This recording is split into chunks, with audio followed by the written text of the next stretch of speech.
Someone once compared my skin color to a nicotine stain. They weren't interested in a date. They told me to go back to China. But I'm a different kind of Asian. I was once told to stay out of the sun because being too yellow wouldn't book me any modeling jobs, and apparently dates. Well, I don't need to be model anything. I'm putting myself behind the camera to talk to other Asian guys, Gaysians, straight dudes, young, old. That's right. You need to know you're beautiful too.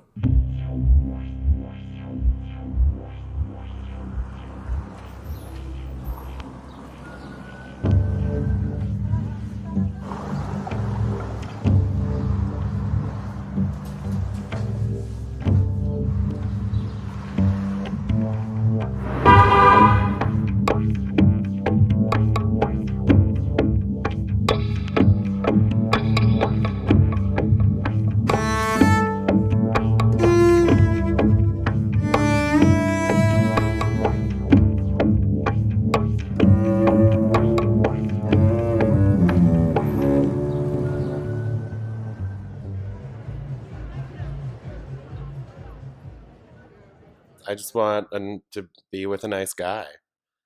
Um, Someone who isn't going to annoy me. I'm just looking for someone who can push me in a very supportive way, but also can support me in terms of what my dreams and my ambitions are, and vice versa. You can, obsess about the reasons why somebody doesn't want to date you. If there's something that you can change that makes you more attractive, you can do something about that. You can get in shape. You can be more successful. You can try to do things that make you more attractive. But if people don't like you for things that you can't change, I guess, what's the point of worrying about that? How can I take care of my skin? Like, I'm obsessed with it. What kind of cream do I use to make my, get the acne away, get my skin smooth, get everything smooth, get my eyebrows, like, I'm not afraid to admit I get my eyebrows done. Yeah, so what? There have been some studies that show that on average, Asian men are a bit smaller than the average, but that's an average, and it doesn't mean that there aren't going to be men who are bigger and men who are smaller. And certainly I've seen Asian men with ginormous penises. And it's weird. It's like, but what does that even mean? Like, am I supposed to now take pride and be like, look, we found one. It's a peacock. It's a unicorn.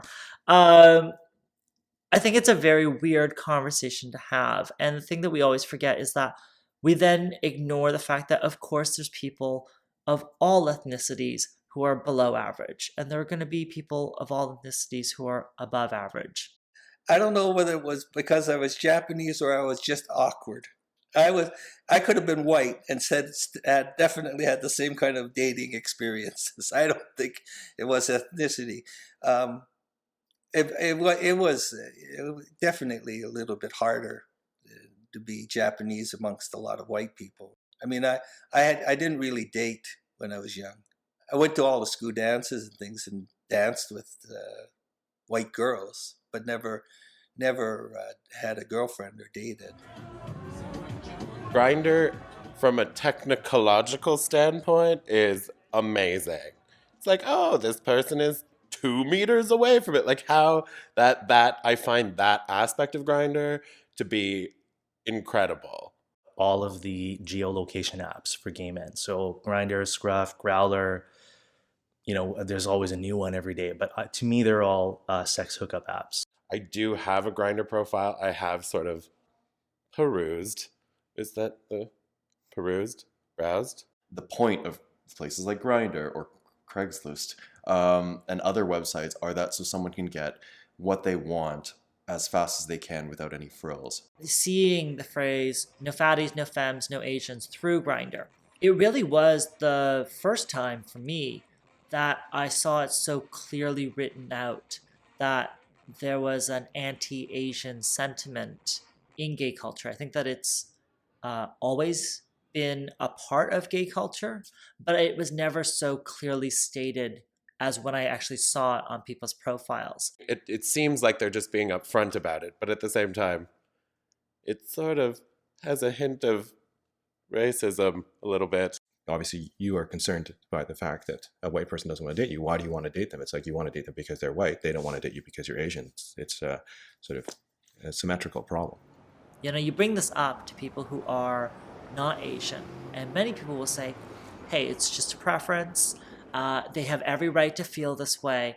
And yet, if you ask that person to say that out loud walking down the street, they probably wouldn't. Could you imagine if someone walked down the street carrying a big placard being like, I don't date Asians, no Asians?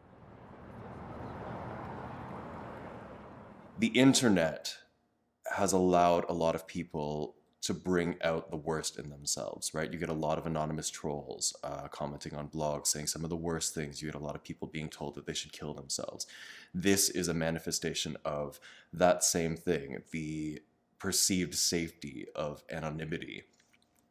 Even if you're not really that anonymous because your butt or your chest or your face is right beside the profile, it allows you to treat other people like they are objects because basically you're shopping for what you want.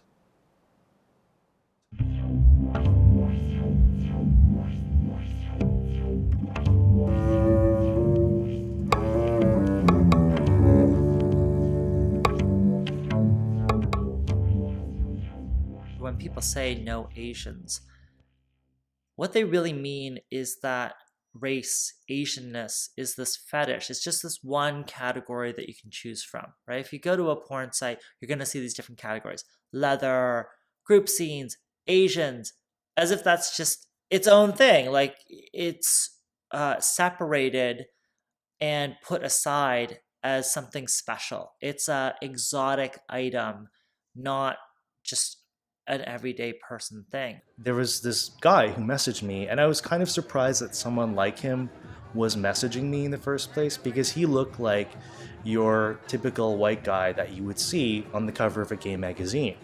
And those types of guys really don't message me. That's not what I would expect. Those are the types of guys who usually are only interested in other white guys.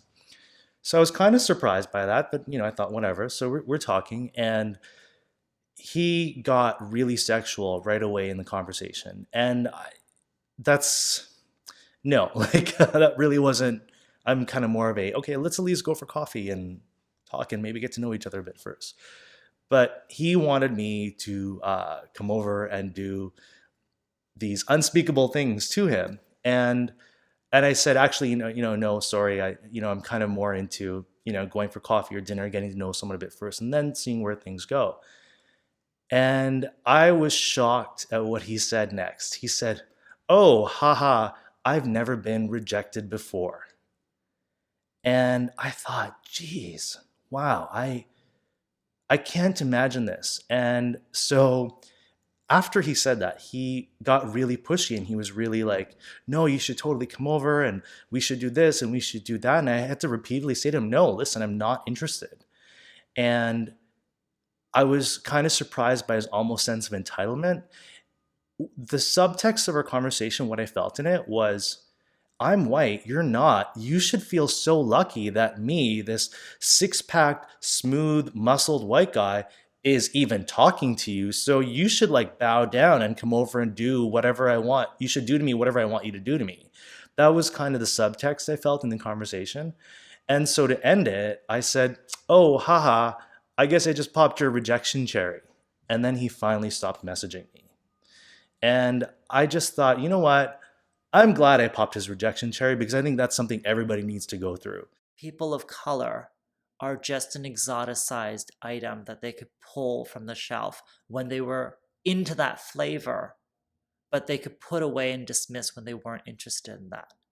And that is a very disappointing and dangerous idea to have solidified through those no Asian comments. Some white people may regard it, may look at other races as less desirable for dating, or may not date anybody outside their race.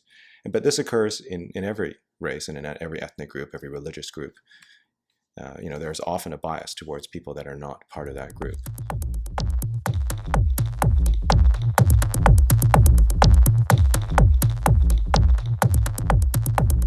White guys are at the top, then Latin/Middle Eastern guys, then black guys, and then brown guys, and at the bottom would be Asian men. That's been what I've observed. As a child, you would notice that your your appearance would cause disturbance with other people, but never confrontation. But you could feel an uneasiness when you were out. It was very easy to idolize white men as the default and as the ideal sexual creature, that automatically white people were the ones who were the most attractive. And I had to realize as I was growing up that I was putting that into action, that I would preferentially choose white men over other people of color. And I had to do some self work. I had to think about why I thought that way and whether or not that was my core belief. And as I started to think about that, I noticed that I could open my eyes to different ideas of beauty and different ideas of sexy. And that is so important. You know, it's not to say that I changed my mind. Really, what I did was just open my eyes. When I was single and I, was online, there was a combination of no Asians, which I got a fair bit. And then on the flip side of that, I was also the recipient of a lot of niche filling stereotype, where a male was looking for a specific kind of Asian boy to fill some role in his life, which is also reductive because you're not really looking for a person. You're just looking for, I don't know, a houseboy, I guess. And so I got a lot of, are you smooth and sensual? And then I look at myself, I'm none of those things. I am hairy and large and clumsy, disobedient and really grumpy. So, so that came to play. I ended up with someone who appreciates me for all the things I am, and being Asian is just one of those things. Why does it matter to an Asian man whether or not a white person wants to date them or not? Why do they think that dating a white person is better than dating someone who isn't white? Then they're simply reinforcing exactly the same bias that they're complaining about. I don't anonymously hook up with people. I'm holding out for a hero.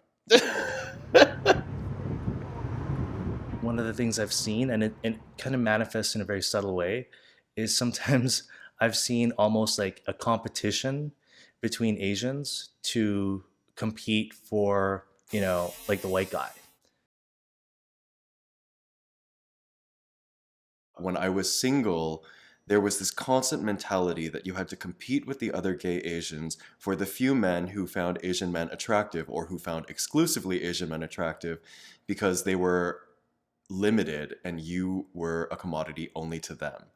And so you would have a lot of gay Asians in a bar eyeing one another down, almost like stay away from my territory. I certainly had it happen to me. And the funniest thing was I was checking them out, not their boyfriend.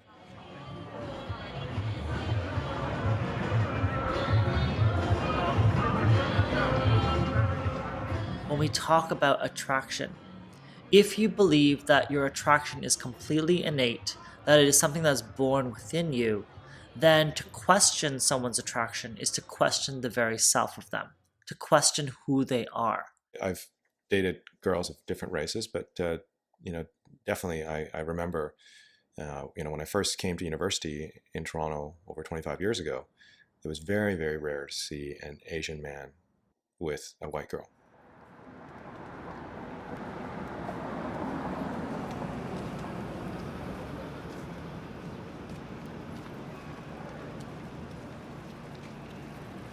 When I came back to Toronto from Ottawa, I actually started dating a Chinese guy. We went out for a few months, whatever. It was a really good relationship. I felt like I didn't have to explain my culture. I didn't have to teach anyone how to use chopsticks or explain what soy sauce is used for. Every time there was a white girl with an Asian guy, then I would notice that. But it's become, I wouldn't say that it's like super frequent now, but it is no longer something that I make that seems like such a big deal. And so I think things are changing. The problem is somehow correcting itself on its own. Again, I don't necessarily think there's anything to be done about it anyway. I only started dating Asians about 3 years before I got together with my now husband. And prior to that, I did have some trouble finding other Asian men as sexually attractive. And it took a fair bit of introspection for myself as well, trying to figure out why did I find certain people attractive?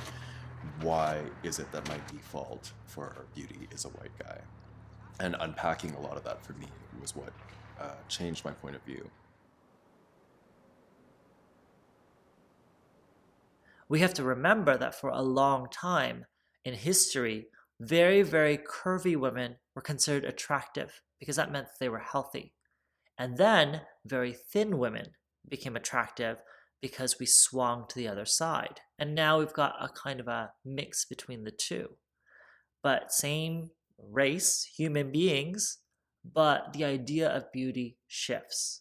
When I was fat, I felt like a normal person. Nobody cares about a normal person. Nobody cares about that person that goes to 9 to 5 job, right? But also when you get skinnier, get really good looking, people care. I mean, you see things that are encouraging in the media every day. You see them, like the real beauty Dove's Real Beauty campaign and things like that. It's like, oh, that's really good that they're doing that. That's really encouraging. But I've never left a mall feeling particularly great about myself, if that's what you're asking. When I walk by stores like Abercrombie and Fitch with their crazy looking models with their washboard abs, and so maybe some more changes in order. I do know Japanese. A lot of Japanese would go through physical alterations to look more white, you know. And I can't say that I didn't think about it at times when I was growing up too, that I thought, well, maybe it would be nicer to have a little bit bigger eyes or an eyelid. I don't have an eyelid, but but that's the standard, unfortunately. It's a sad standard. I can't change how tall I am. I can't change my skin color. I love food too much to really change my body shape. I mean, I definitely want to be fit because I think that's a healthy, important thing to do. And being fit in this community can open up more doors. But at some point, you have to be realistic about your own life and be happy with what you have. Because if you aren't, you're always going to be running after something. And you're always going to have this disappointment inside of you. And you're always going to feel unfulfilled. When I was younger, yeah, of course you wanted to date someone who was cute and pretty and whatever, Beauty isn't just about how big your muscles are or, how tight your bum is. Yeah, it is beautiful. But in terms of what my definition of beauty is, that's not what it is. I was about 5 years old going to kindergarten. I only know that because of where we were living. We were living on Grant Street at the time. And I came home and I started washing my hands with soap and water and continually washed my hands because I wanted to make the back of my hand white as the palms of my hand. So that would be the first time it obviously affected me in some way, whether it was because some child said something about my color of my skin or what. I could not tell you. I mean, obviously it was traumatic enough for me to do something about it, but not traumatic enough for me to remember the actual event that triggered it.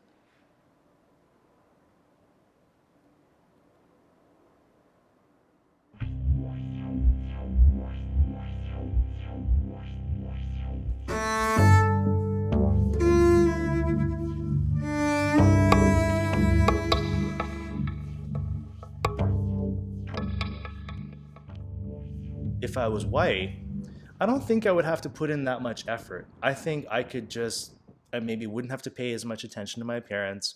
I probably wouldn't have to write in like full sentences. I could probably just write really casually, maybe without punctuation and things like that. And people would look at me and see that, oh, okay, well, this is a white guy, so okay, all right, I'll go out with him or I'll message him. Whereas I feel, because I'm brown, I have to put in a lot more effort in order to get the same results in terms of even online dating that I would if I was, just a regular white guy. If I were white, I do think about what opportunities I would have that would be different than me being the ethnicity that I am.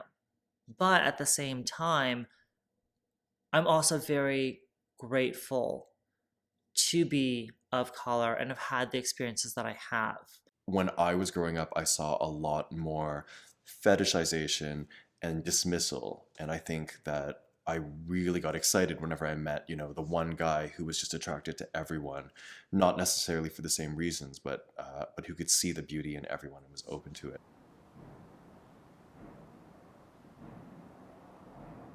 I grew up in rural Alberta, and so it was mostly white people out there, and most of my friends out there were white folks. So I think that definitely shaped kind of who I'm attracted to. It's funny sometimes when I go into a small town, I'll text one of my friends and I'll say, "Oh my God, there's so many hot guys here," and he'll be like, "You're up in some backwater town, aren't you?"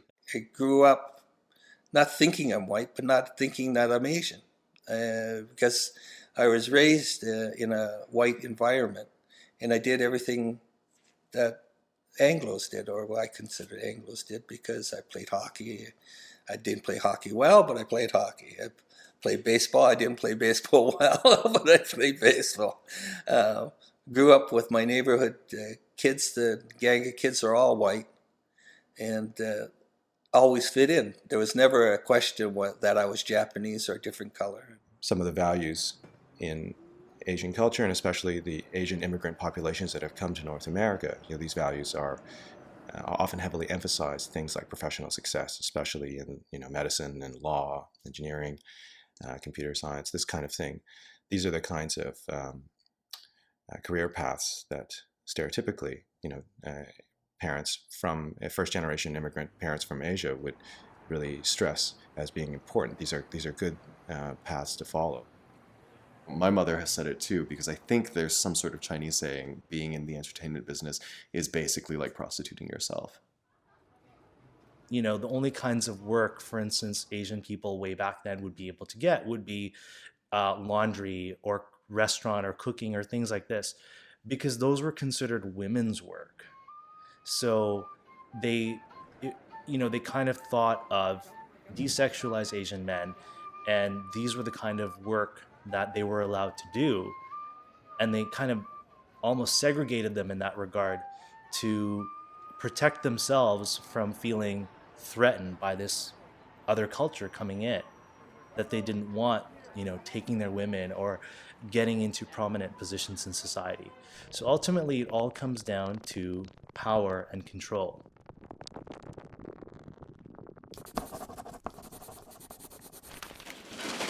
When Bruce Lee started out, there's nobody that came before him, But what he had naturally, genetically, is that when you looked at him when he walked, it was like, wow, this guy, he means business, It was like, when he walks, it was like, wow, this guy's actually pretty cool. It doesn't matter what ethnic background you are, he just walks with this swagger, and he just walks in there, he's like, and like, when I watched that movie, I was like, wow, this guy is super cool.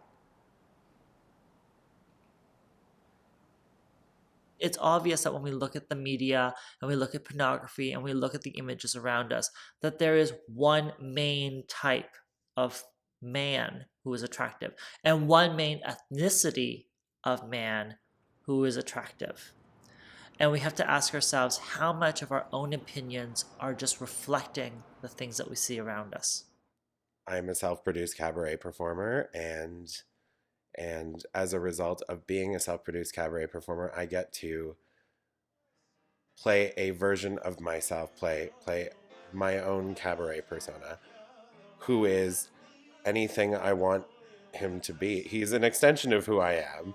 He's just bigger and louder and angrier and more outspoken, and when he feels emotion very strongly, he sings.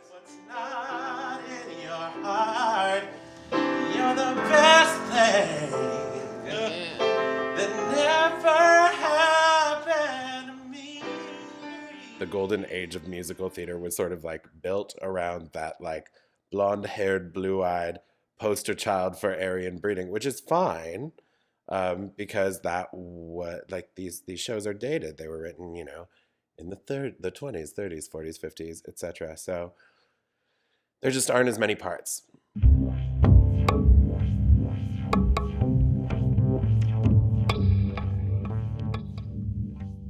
I get to play a bit of the surprise game because my singing voice to a lot of people doesn't match what they expect should come out of my face. Neither does my speaking voice for that matter, because it's deeper and there's the stereotype that Asian men are effeminate or that their voices are light or that they're obedient, and my voice isn't really any of those things. And I found that both, if I'm submitting a face shot to get a gig, I may be less likely to get it. But then two, when I show up at the gig and I sing, there's much more of a palpable, pleasant surprise when I sing, which I use to my advantage, but which probably shouldn't exist to begin with. The people behind those types of TV shows or movies or advertisements are trying to appeal to as many people as possible. They're trying to get, as many members of John and Jane Q public as possible. And in doing so, they've I guess excluded Asian members of the Asian community and members of many other sort of cultural communities that subvert expectations or subvert stereotypes or whatever it is. Because they are the men that we see on the covers of magazines and that we see in pornography, that we see in most gay media, that there's an idea that they are the norm, that they are the ideal, that they are all-encompassing, and that everything else is compared to them as a reference point.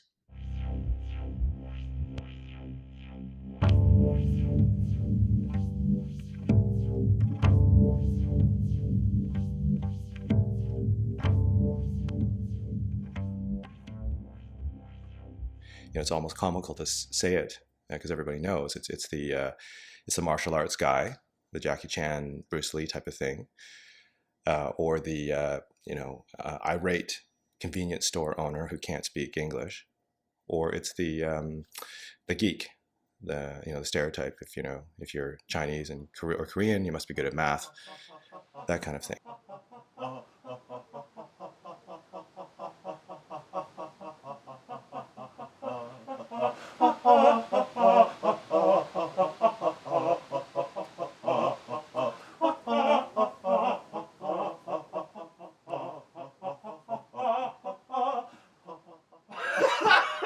I think that's the reasoning behind keeping the Asians where they think they are supposed to be, rather than trying to challenge a stereotype or challenge an old idea of what Asians should be or generally are or whatever.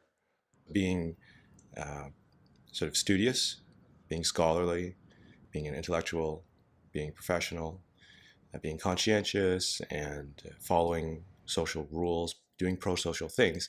These don't. There's nothing to show there. There's no character element that can be really portrayed effectively in a television show. I mean, part of it could just be lazy casting. It takes some time for someone to acknowledge that what they perceive as different is actually not actually all that different. And it takes actual forced change in order for perceptions to change. When I was younger, it was expected that I could see myself in the characters of Will and Jack in Will and Grace, even though I'm of color and they're white. But there's not a reciprocal relationship where white men might see themselves in the gay Asian character on like a show like Entourage. And so we have this thing where it's assumed that everyone can see themselves in white people, but we have no expectation of the other way around. I think that's what's so damaging, that any time in this community, then why not give the position to someone that everyone can look to rather than marginalize it? And that assumption that by hiring someone of color or putting someone forward of color is a marginalization, that's what's so damaging.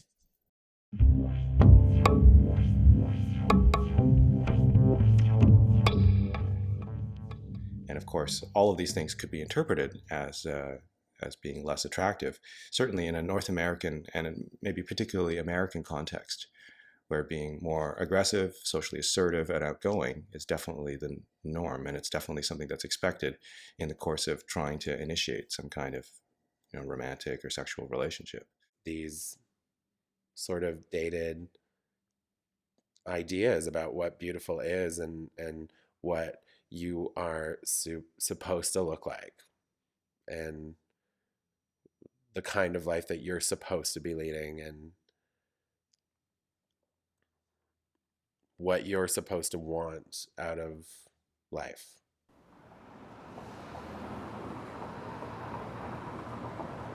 I can't think of any like Asian role models out there. My role models are mostly people who are doing really interesting work for me. And I think that transcends class, that transcends race, that transcends ethnicity, and the color of your hair.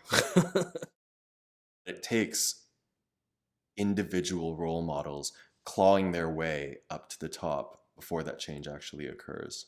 It's difficult because I have no, footprint to follow. I have to be the innovator instead of the imitator, which is, a great thing in disguise, but it's also very hard because I cannot say, okay, this guy laid the footprint, I could follow it. It's just everything I gotta do myself. So. Nothing I can promise you. What trials ahead you may go through, but know that trouble passes too, and life goes on, and comes the dawn,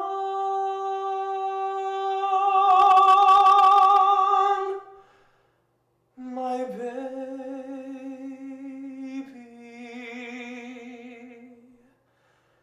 John.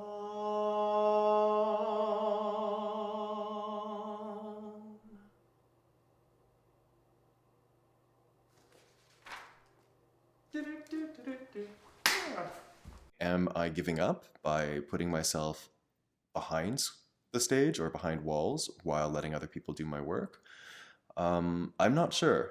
I'm still grappling with that question, but I do know that in my theater writing, I have a perspective that other writers probably won't have. For example, I'm always trying to include some sort of queer perspective, some sort of non-cisgendered perspective. I'm always cognizant, does this role need to be played by someone of a specific ethnic background?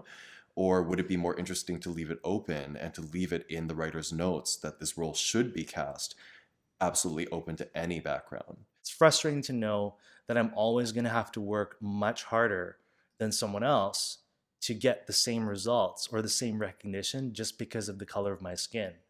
But it's a bit of a blessing in that it constantly pushes me to push myself and to be the best that I can be in all areas of my life. It's fucking bullshit. It is bullshit.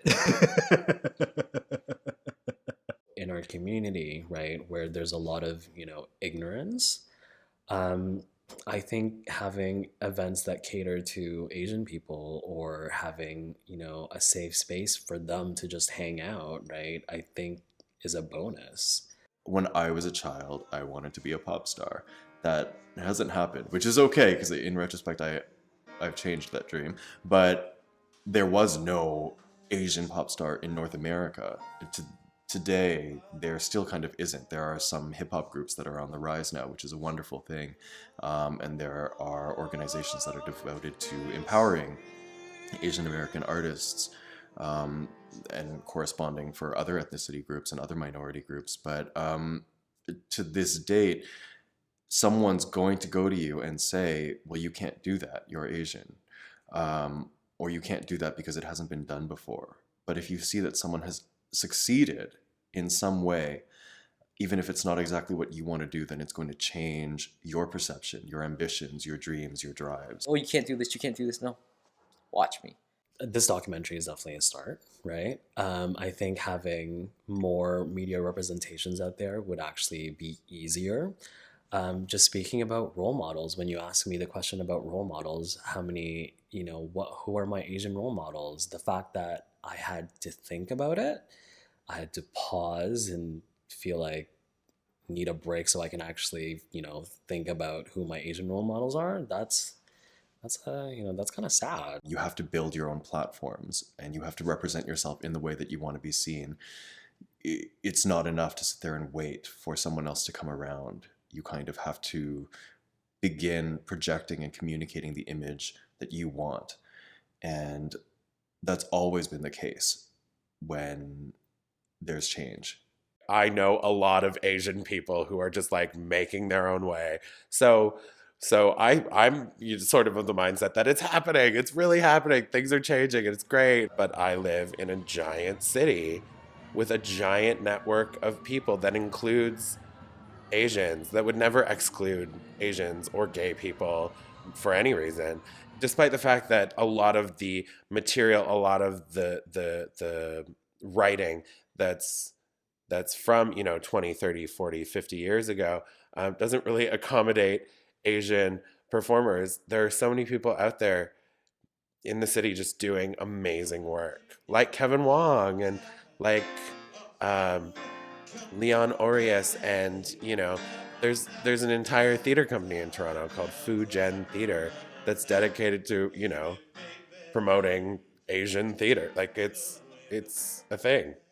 Sometimes I think there's room for changes in from a top-down process, where the government might change a law or a policy, and that might help to drive social change.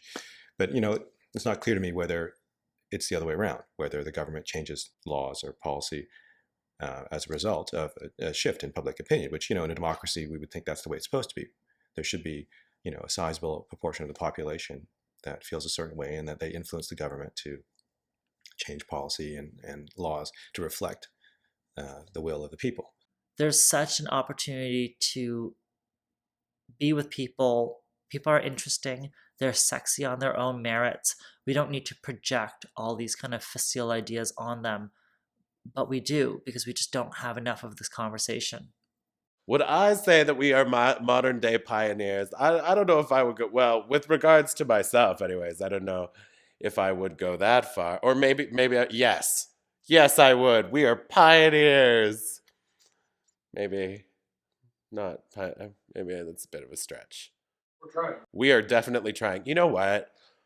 This isn't necessarily Asian specific, but anyone who decides to be an artist or a performer or anything to do with the arts, if they're going to make that work, they have to be hardworking. They have to. I've had this talk many times with many different people, and we've all sort of like settled on calling it the fight. That's what we call it. Like if you don't have the fight in you, you're going to give up on the arts as a career very quickly. My heart to fear and grace my fears relieved.